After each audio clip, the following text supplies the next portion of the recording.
It's not a secret that the U.S. intelligence organization, the CIA, has overthrown many foreign governments. Here are 5 of the subtle and not so subtle ways it's done it. The first thing the CIA will usually try is funding the opposition.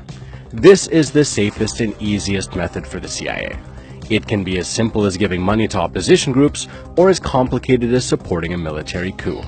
And it happened in South Vietnam in 1963. Similar instances happened in Brazil and Guatemala. Declassified documents show how the CIA supported the coup plotters, namely Vietnamese generals, to oust the country's leader, Ngo Dinh Diem. Number 2. Assassination. Killing leaders to install a US-approved party is another option. The CIA continuously tried to assassinate the democratically elected leader of the Congo, Patrice Lumumba. They succeeded in 1961. But public support for Lumumba was so high that they couldn't put his opponent in power. What followed was 4 years of political chaos. 3. Destroying the economy, or economic assassination. By using overt and covert means to destroy the target country's financial system, like embargoes, the US can force a political party to crumble. This strategy was used against Chile in the 1970s.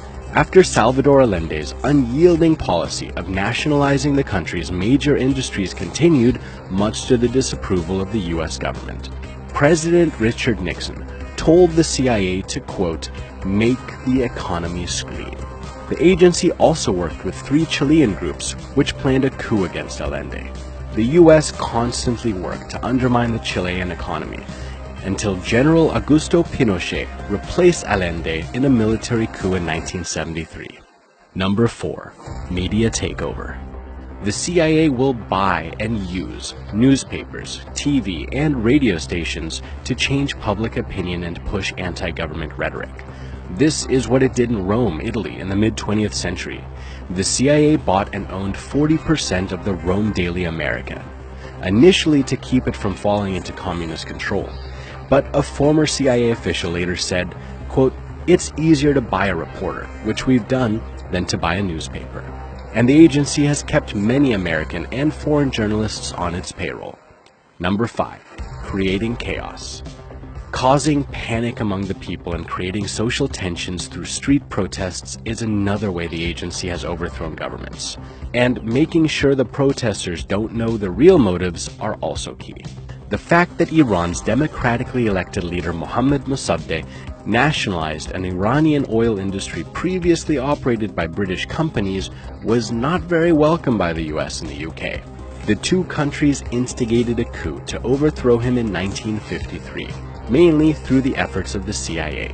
To throw Mossadegh out, millions of dollars were channeled into Tehran to buy off his supporters and finance street protests. The result?